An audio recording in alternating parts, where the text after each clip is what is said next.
A weapon that ended civilizations. Humanity used it as training practice. The Galactic Council chamber fell silent as Ambassador Zethkar of the Vorthan Empire presented the evidence. Holographic displays showed devastated worlds, their surfaces scarred by craters that stretched across continents. Ancient ruins spoke of civilizations that had once thrived, now reduced to radioactive dust. This weapon, Zethkar's voice trembled through his translator, has ended no fewer than 17 documented civilizations across the Outer Rim. The Cathani called it the Final Thunder. The Mortex named it World Breaker. Every species that encountered it. He paused, his chitinous form shuddering. Every species is gone. Commander Sarah Chen of the Terran Federation sat quietly in the human delegation section, her weathered face impassive. Around her, representatives of dozens of species shifted, uncomfortably in their specialized seating arrangements. The chamber's atmosphere processors worked overtime to accommodate the various breathing requirements, creating small pockets of different gas mixtures. The weapon appears to harness stellar fusion, continued the Vorthon ambassador, concentrating the power of a star into a single devastating burst. Our scientists estimate that just one deployment could sterilize an entire system. Murmurs of fear rippled through the assembly. The aquatic delphinian's translator pods bubbled with distress. The crystalline shards chimed in harmonious terror. Even the usually stoic Kronak Warcast representatives seemed unsettled. High Counselor Yithmora, an ancient being whose species had witnessed the rise and fall of countless civilizations, leaned forward. The archaeological evidence is undeniable. This weapon has been active for millennia, moving through space like a plague.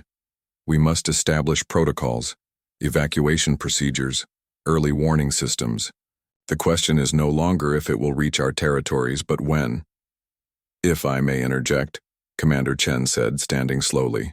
Her voice carried easily through the chamber, despite speaking at normal volume. I believe there may be some confusion regarding this weapon. The chamber turned toward her. Chen was known among the council as one of humanity's more reasonable representatives, unlike some of her more aggressive colleagues who seemed to treat every diplomatic meeting as a prelude to combat. Confusion? Zethkar's mandibles clicked, nervously. Commander, the evidence is quite clear. 17 civilizations. Oh, I'm not disputing the evidence, Chen interrupted gently. I'm just wondering if you'd like to know what humans call this weapon. A chill seemed to settle over the assembly. Humanity's reputation as a species that thrived in conditions that would kill most others was well established. Their homeworld was a death trap of extreme weather, toxic plant life, and predators that most species couldn't comprehend. But surely they hadn't encountered something this devastating and survived. What do you call it? High Counselor Yithmora asked carefully. Chen's expression remained neutral.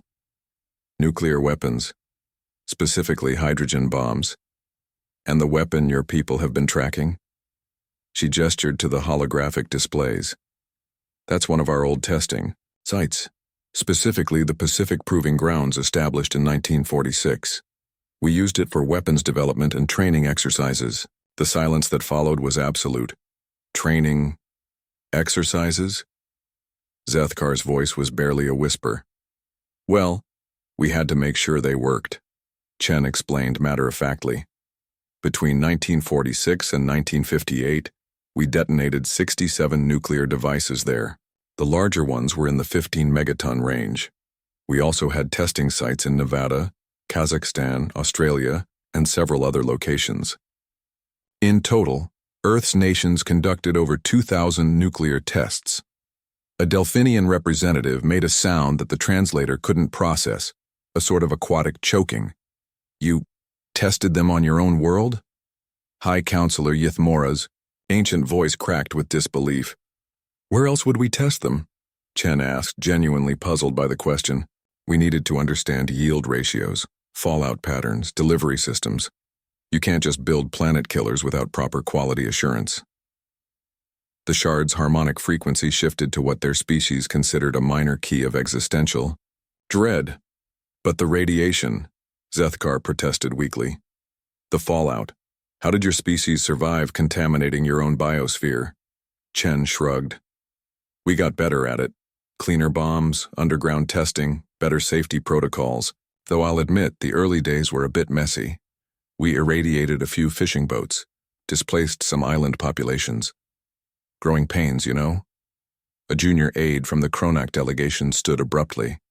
You speak of these weapons as if they were tools. Well, they are tools, Chen replied. Diplomacy tools, primarily. Nothing quite motivates peace negotiations like the mutual understanding that everyone involved can crack planets if talks go poorly.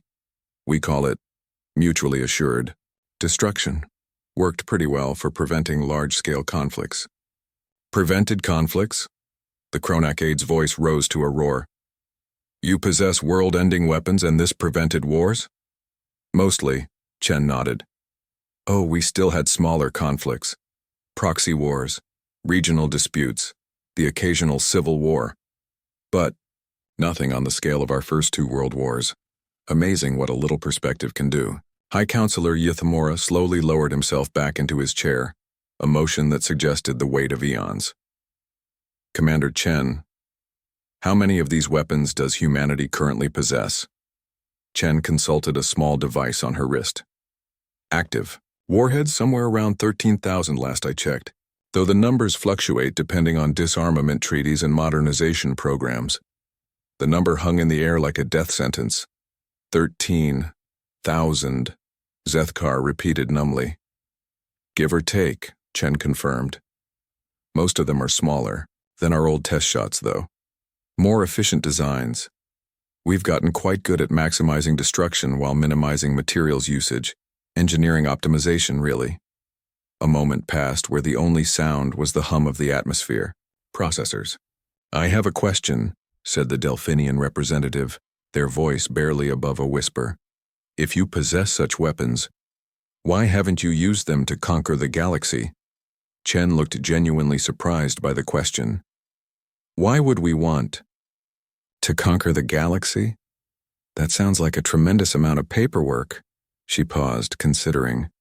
Besides, most of you seem like decent enough people once you get past the whole different species thing.